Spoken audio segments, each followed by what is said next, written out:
listener production.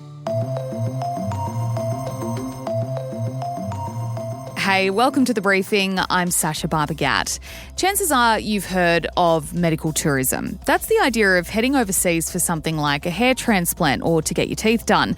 But what about for something less cosmetic involving experimental stem cell treatment? Prior to going, they all said it's not going to work, we haven't got much research, yada, yada. But coming back and seeing that there's no limp, that you're walking straight and you don't have the pain. This morning we bring you a special two-part feature speaking exclusively to a briefing listener who chose to make the trip herself to Thailand to unpack why she did something Australian medical regulators consider to be risky. We'll also hear from leading experts in stem cell treatment here in Australia to unpack how it all works and why we aren't doing more of it here. Part 1 coming up for you in the second half of this episode, and Part 2 is in your feed right now. But first, it is time for your headlines this morning with Chris Spyrou on Tuesday, February 18. Morning, Sash. Morning, everybody. After 5 long years, the Reserve Bank is expected to cut the official cash rate today. Following signs of easing inflation, many economists are predicting a cut of 25 basis points, the first easing of interest rates since November 2020. It's been sitting at 4.35% since November of 2023. A cut today would signal the era of high interest rates on mortgage repayments could finally be coming to an end. So what would that mean in real cash terms? Well, for someone paying off a home loan worth $1 million, they would save around $154 a month. It would also be a saving of $92 if you had a mortgage of $600,000. Yeah, so it sounds like small fry, but I think the point is this is the first sign of easing. We've had it steady, but we want it to start easing. And a cut would obviously be welcomed by borrowers, but it would also be considered a win for the Labor government as we continue to wait for Anthony Albanese to call the election. Chris, it's going to happen one day. Look, remember, this vote is going to be heavily focused on the cost of living and delivering relief for Australians. So if this rate cut is announced this afternoon by the RBA, we could see the election called, and that'd mean an early April vote. But if the central bank doesn't change the cash rate, and that is still a possibility, that will be seized on by the coalition as a Labor failure to bring relief to Aussie families. Yeah, and it comes with a new essential poll which is out today showing Labor and the Liberals are locked at 48 points each, two-party preferred. The PM's approval rating has dived 5 points. Peter Dutton's also dipping by 3 since January. Yeah, maybe that's why the Bureau of Meteorology has chosen to skip the next name in the cyclone naming convention. So we all know there's like a long list of names. It's in alphabetical order. They cycle through them and then they go back up to A. So we've just had Cyclone Zelia, which has impacted WA. That's the end of the alphabetical list, right? So we're going back up to the top and it's a bloke's name now. Guess what it is, Chris? Might be Cyclone Anthony. Oh, gosh. So the bombs actually said, we're not going to call the next cyclone Cyclone Anthony. We're going to just skip ahead to Alfred because we are smack bang in the middle of cyclone season and there is a good chance we'll have another one. So I found that a really interesting tidbit, especially right now with everything happening in politics and as we wait for this federal election call. Over to Paris now, where an emergency summit of European leaders discussing an end to the Russia-Ukraine war has just wrapped up. The meeting was called over the weekend by French President Emmanuel Macron in response to the US and Russian peace talks that are taking place in Saudi Arabia this week without Ukraine. In attendance, the Prime Minister of Poland, Spain, Denmark and the UK, the Chancellor of Germany, as well as the European Commission's President and NATO's Secretary General. They have voiced their unanimous support for Ukraine, and what's unfolding essentially is a difference of opinion between them and America as to how to handle this situation best. Ahead of the meeting, British PM Keir Starmer said he had spoken to Volodymyr Zelensky, reaffirming the UK's concrete support and its position that there can be no talks about Ukraine without Ukraine. He also said he was prepared to send peacekeeping troops to the region if it was needed to ensure the security of Britain and Europe, also having this to say in a video posted on X. If there is a peace deal and everybody wants a peace deal, then it's got to be a lasting peace deal, not just a pause for Putin to come again. Also this morning we have an update on Oscar Jenkins. That was the Melbourne teacher who was caught by Russian forces while fighting for Ukraine last year. So you might remember there were fears actually that he had been killed by Russian forces when he was captured, but that all changed at the start of this year. Now we've had this new video posted online which shows him alive and in Russian captivity with a broken arm. My name is Oscar Jenkins. Yeah, 32 rokів. I'm 32 years old. Australianets. I live in Australia. I come from Australia. I'm Australian. Yeah, so this video is yet to be independently verified, but it is said to have been filmed in January and is believed to have been made in response to rumours the 32-year-old had been killed in captivity. Tell us a few words about your health condition, about your mood. Are you okay? I like more freedom. My health, I feel a bit weak. I've lost a lot of weight. I have a broken arm still, I think, and my hand is still good. But you are alive. So the Australian government has consistently called for his release since news first broke of his capture, and the Foreign Minister's office did renew those calls last night, saying in a statement to Nine newspapers, Jenkins is a prisoner of war and Russia must treat him in accordance with international humanitarian law. And is Donald Trump about to pick a team in the NRL?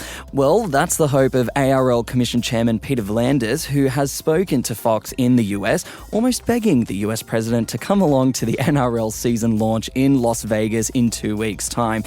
I'm not too sure how convincing he was. You be the judge. Mr. President, we want to introduce you to the toughest game on earth, rugby league, in the world's sport and entertainment capital, Las Vegas. We know you love physical, tough contact sports. There's no sport more brutal than rugby league. He went on to talk about, we don't wear helmets and pads in this game, trying to appeal to Trump's macho-ness. Look, this is the second year now the league has chosen to launch the season in the US, which we're seeing a lot of in Australian sports, trying to tap into that overseas market, especially in America.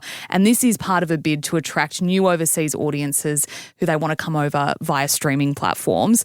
The New Zealand Warriors and the Canberra Raiders will play the first game on March 2nd at Allegiant Stadium in Vegas. So that'll happen on March 2 for us. That's a Sunday morning at 11 a.m. And then the Panthers begin their NRL Premiership defence against the Sharks. That's the next game. So it'll be interesting to see if Trump takes up this offer. I mean, he's really been enjoying going to sporting matches since he was elected. We saw him at the Super Bowl and he made a big deal of that. And then on the weekend, Daytona 500, which is some car racing thing in Florida, he took the motorcade on a couple of hot laps and flew Air Force One over it. Might I mention that is at a cost of lots and lots and lots and lots and lots of taxpayers' money.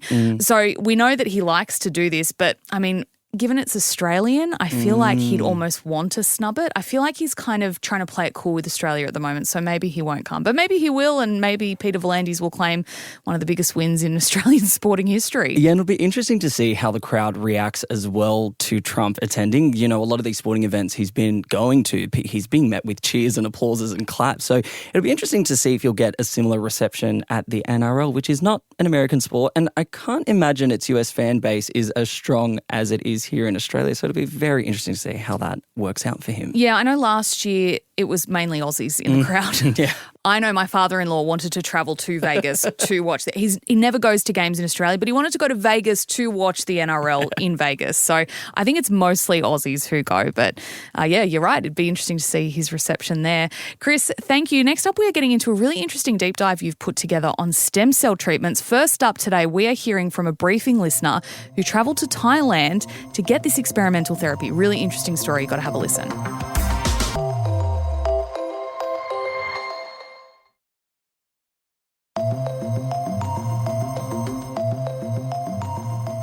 Imagine finding out you needed to get major surgery, like to repair an ACL or a dodgy hip. Going under the knife can take you out of life for a little bit, leaving you to deal with a whole heap of pain, medications, and doctors for months and months on end. But what if you were given the option to avoid all of that with a few injections and just a little over $8,000? The only catch? you have to travel overseas to do it, and, well, it's considered experimental here in Australia. That was the dilemma one of our listeners found herself facing when she and her husband were told they both needed hip replacements late last year. They opted against surgery, which is covered by Medicare for public patients or costs around $20,000 for those going private, instead choosing to fly to Thailand for stem cell treatments. And if at this point you're in need of a sciencey refresher, don't worry, I've got you. Every single one of us has more than 200 different types of cells in our bodies, and each of them has a specific job. Think red blood cells. Their job is to carry and move oxygen. Then you have stem cells. They're unspecialized, meaning they have the potential to turn into a number of different cells, kind of like a chameleon, and their job is to do all the repair work in our bodies. Now, at this point, you're probably thinking, aren't they the controversial ones with a ton of ethical questions around their use? Yes, they are. And we're going to be diving deeper into all of those questions and more, like, is it even legal here, in part 2 of this story, which is in your feed right now. First, though, we wanted to hear from our listener, Marie Cassaniti. Marie, welcome to the briefing. Australia has one of the best healthcare systems in the world. Why leave that safety and familiarity to undergo an experimental treatment in Thailand? I totally agree with you. We do have a good health system, but they didn't provide what we were looking for, which was live stem cells. So you can have stem cells in Australia. They use your own stem cells from your bone marrow. Going into the research and asking other people overseas who had stem cells, be it in Thailand, Mexico, because there's a lot of countries that do it, the results were much better because it comes from an umbilical cord of the baby or the placenta once the woman's given birth. What prompted you to want stem cell treatment in the first place?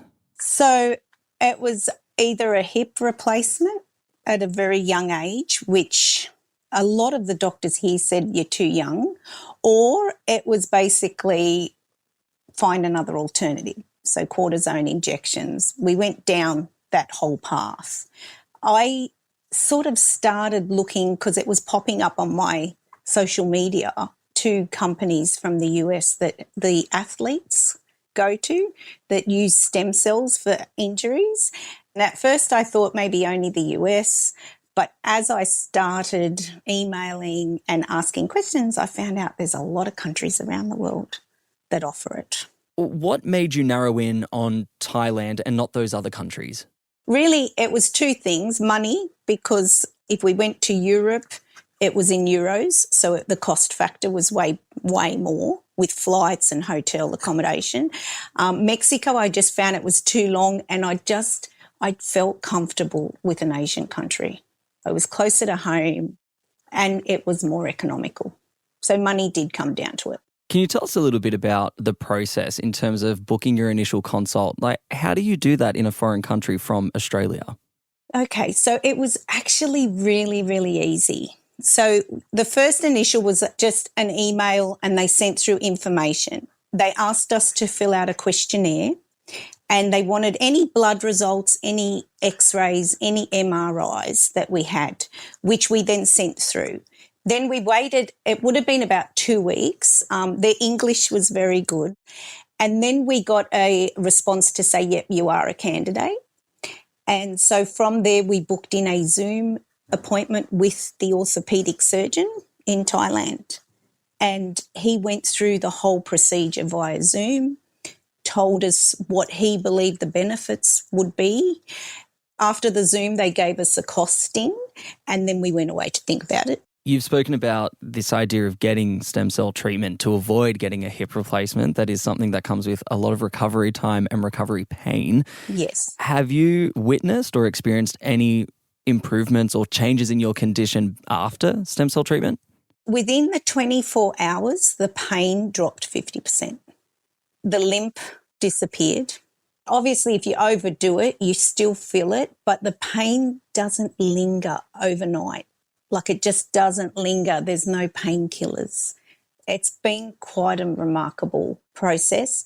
So we had it done in December of last year, and they did say you need 3 months to get proper results. And they said that from the start. And then they will see if the cartilage has been rebuilt because it was bone on bone. Is there a particular expiry date on the efficiency of this treatment? I know with hip and knee replacements, they sort of, as much as those dates are extending, they do put a time limit on it. They say you've got X amount of years before you're going to need another one. What's the conversation around stem cell treatments? So they've said 2 to 5 years. They said if everything goes well health-wise, like any other conditions pop up, then obviously you have to go through the blood tests. But they said if you could do it every 3 years to those joints that are wearing out is beneficial. What I noticed when we're in the hospital, there's a lot of athletes that get it done because they're playing sports, and before they go into that season, they're having stem cells. So, I mean, they're young and fit. What other details can you provide about it? Like, how many hours were you sitting there? Was it just a straight injection? Was it multiple injections? What can you tell us about that? Okay, so we had at first an infusion of NAD, and then they give you the stem cells. So NAD is a receptor. It's like a multivitamin receptor that they say helps the stem cells work once they give it to you intravenously. Some people think NAD doesn't work. We just followed what they told us to do. So we had that, we had the stem cells, and then the next day we rest. So you go back to your hotel. They did to say avoid alcohol, saunas, anything like that. So they did say to exercise, have a swim, and just eat clean and hydrate. So we did the infusion, a rest day, another day of infusion prior to actually having the orthopedic surgeon inject through ultrasound directly into the joint. And that was done in the International Hospital in Bangkok. So it did cost us $5,400 US. Per person or for the both of you? No, per person for the treatment. And then obviously our accommodation was on top of that and our airfares. How's the follow-up care and monitoring been? Is that something that's happening virtually with the doctors over there? It is. It's virtually. They've told us when we need to get our next blood tests and when in 3 months, definitely the MRI, and they do want all those results sent over to them so that they can compare. When you leave the clinic, they give you everything to give to your family doctor or to your specialists here. They even give you all of so every stem cell they've administered, you get microscopic photos of it. They've got a lab code on them. They've got the full testing that they've done for these stem cells. So the mother and the father get tested prior to the hospital accepting them as donors. So it's quite detailed in what they do. I didn't think it was like that. I did have hesitations. At first I thought maybe I'd lose a kidney, but no, that's a joke. Do you know what I mean? Like you did have hesitation. Yeah. But once I got there and it was seamlessly, it was professional. They spoke English, so you can't say I didn't understand. It was really, really a good experience, I must say. Yeah, it does sound like the documentation, at least that they're providing, as well as the care, is quite rigorous. Have those documents made it back home to your doctors, and kind of what are your doctors and specialists? What's their reaction been to your treatment in, Thailand? Prior to going, they all said it's not going to work. We haven't got much research, yada, yada. But coming back and seeing that there's no limp, that you're walking straight and you don't have the pain, they haven't commented much. They're also waiting on that 3-month mark to actually physically see whether the cartilage has come back. It's almost like you're the guinea pig of Australia. I kind of like this for you. Well, look, there's a lot of people we met from Australia that have gone down that path for ligament tears, for spinal problems. Like, it was quite amazing how many people we met that actually were having the same thing done, which put me a lot at ease. It really did. I do want to talk about, obviously there are some reservations and hesitations, as you've mentioned, about going to a foreign country to get yes. any sort of medical treatment or surgery. Did you have any ethical or moral concerns about using stem cell treatments? Well, I did. But once they discussed it all with me and the mothers, like they're not just taking it basically. It's all, mothers, the partners, everything's approved. People are happy to do it. It's actually very common in Asia, like Korea, lots of countries, they give their placenta and umbilical cord for stem cells, which I didn't know. So to be clear, just for anyone unfamiliar, it is umbilical cords and placenta. Yes, correct. So an umbilical cord, we were told they can get 10 billion stem cells out of one umbilical cord. And they do keep them alive in the sense that they don't freeze them, they keep them running in the lab so that they're still quite alive for 48 hours, because after 48 hours they can't use them. Yeah, right. Because I guess the conversation around stem cells and sort of the moral and ethical debate is that it's using unborn children or it's otherwise, entering that space of medicine, which people get deeply uncomfortable about. Yeah. And I do agree with what you're saying. And that was my hesitation. But once I got there and I saw, and they're quite open to showing you that it's not a fetus and it is the placenta and the umbilical cord after the birth. That put me at ease because I did think the same thing. I really did. And being a grandma soon, first time, those concerns did come to mind. Your husband as well got this treatment on his hip. Mm-hmm. Is he having similar results? Yes, and he works way harder. Like he does. Like he's climbing ladders. His work is quite physical. So, and his results are pretty remarkable because he was in a lot of pain. So he's also got arthritis in those joint areas. So the stem cells attack the inflammation and he had a terrible limp. He's walking straight and the main thing is you don't have that pain. You're not taking Nurofen. You're not taking, hard painkillers to sleep. That was briefer Marie Cassaniti speaking with me there, and part 2 of this story is in your feed now, where we chat through more of the science behind these treatments, when and how they can be used in Australia, and whether or not our leading experts think we should be travelling abroad to get them. Before you go, though, we'd love it if you could share this app with someone who you think might enjoy it. Maybe someone that you've had a chat to about stem cells, or maybe someone that you learnt all about stem cells with in Year 10 Science. It's a really easy way you can support us and all that we do here at The Briefing. So is sharing our social posts. You can check us out on Instagram at The Briefing Podcast and on TikTok and YouTube. Just search Listener Newsroom. But until then, I'm Chris Spyrou. Catch you next time.